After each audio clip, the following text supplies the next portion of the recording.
प्रेम म्हणजे प्रेम असतं, तुमचं आमचं सेम असतं किंवा अगदी प्रेमाला उपमा नाही, असं बरंच काय काय आपण ऐकून असतो. आता तर यूट्यूब आहे, पॉडकास्ट आहेत, इन्फ्लुएन्सर्स आहेत, बरंच काय काय बरेच जण सांगत असतात. पण या पुढच्या गाण्यातल्या मात्र ती म्हणतीये की इश्क का तो पता नहीं, इश्क का तो पता नहीं, मगर जो तुमसे है वो किसी और से नहीं. दिले नादा तुझे हुआ क्या है, दिले नादा तुझे हुआ क्या है, आखिर इस दर्द की दवा क्या है.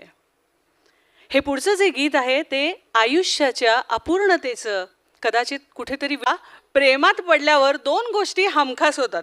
एकतर झोप कमी होते आणि दुसरं म्हणजे साधी माणसं सुद्धा हळूहळू शायर किंवा कवी बनायला लागतात. तर नेमकं हेच आपण आता पुढच्या गाण्यात ऐकणार आहोत. आमंत्रित कर की बारात निकली है आज दिल के द्वारे, अशी आपली छान आठवणी सगळ्या चालू आहेत. तेव्हा पुढे जरूर भेट द्यावी. तेव्हा जोरदार टाळ्या सर्व आयोजकांसाठी आणि विक्रम क्रिएशन्ससाठी. आता पुढच्या टप्प्यावरती जाऊया. तेरा मुझसे है पहले का नाता, कोई यूं ही नहीं दिल लुभाता, कभी किसी को मुकम्मल जहां नहीं मिलता, कहीं जमी तो कहीं आसमान नहीं मिलता. जखम भरली म्हणतात सगळेजण, पण खरंच वेदना मात्र अनेकदा जागीच असते. प्रेमातलं एकटेपण, प्रेमातला सगळ्यात सुंदर प्रश्न असतो तो म्हणजे तू नक्की आहेस तरी कोण माझ्यासाठी. प्रेम, मित्र, मैत्रीण, सवय का अख्खं जीवन देखा तो ये ख्याल आया, जिंदगी धूप तुम घना साया. प्रेम माणसाला बदलतं असं म्हणतात, पण खरं तर प्रेम ते बदलत नाही, तर ते त्याची जगाकडे पाहण्याची नजर बदलतं. आणि मग खऱ्या अर्थानं सगळं जग कसं छान सुंदर वाटायला लागतं. अगदी रंगात रंग या श्याम रंग पाहण्या नजर फेर. दिवस आपल्याला सगळ्यांना जायचंय, मग अशा वेळा ही लिगसी कशी ठेवायची. तर कला हा त्याच्यासाठी बेस्ट उपाय. म्हणून म्हणतो की रोजगारी, रोजीरोटी, नोकरी हे जीवन जगण्यासाठी ठीक आहे, पण जगायचं का हे उत्तर देणारी कला आहे. कारण त्यांनी म्हणलं की आजकाल कुछ याद नाही रहता वगैरे, तर समजू शकतो की ठीक आहे प्रेमात पडली आहेत, पण थोडं लग्न विग्न झालं, रोजमर्रा जिंदगी सुरू झाली आणि तो किंवा ती म्हणली आजकाल कुछ याद नाही रहता, तर कदाचित बायको म्हणायला हे काय वय आहे का लक्षात न राहायचं, जावा आणि डॉक्टरकडे दाखवून या. शरीर अर्थानं वाट बघावीशी वाटते ना, तेव्हा तुमचं खरं प्रेम झालंय असं म्हणायला हरकत नाही. तेव्हा ऐकूया पुढचं गीत.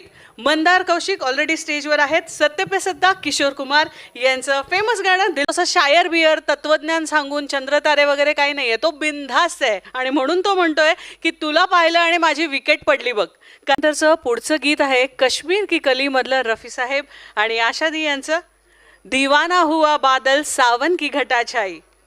रुसाफुगी भांडणं हे सगळं आलंच.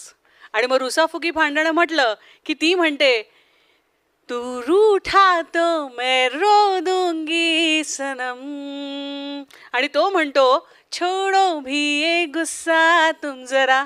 आता पुढच्या गाण्यात काय म्हणतोय ते आपण ऐकूया. याड लागलं रंगला तुझ्यात याड लागला.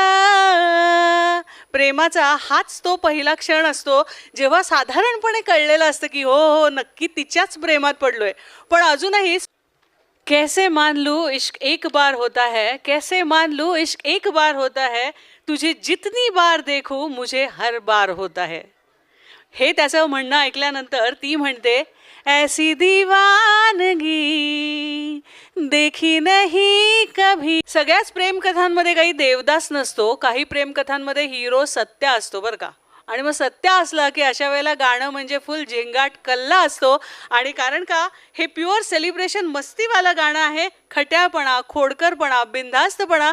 लव is not about finding the right person, but love is all about becoming right person. कारण हम बंदे हे प्यार के मानणाऱ्या तुम्हा सर्वांसाठी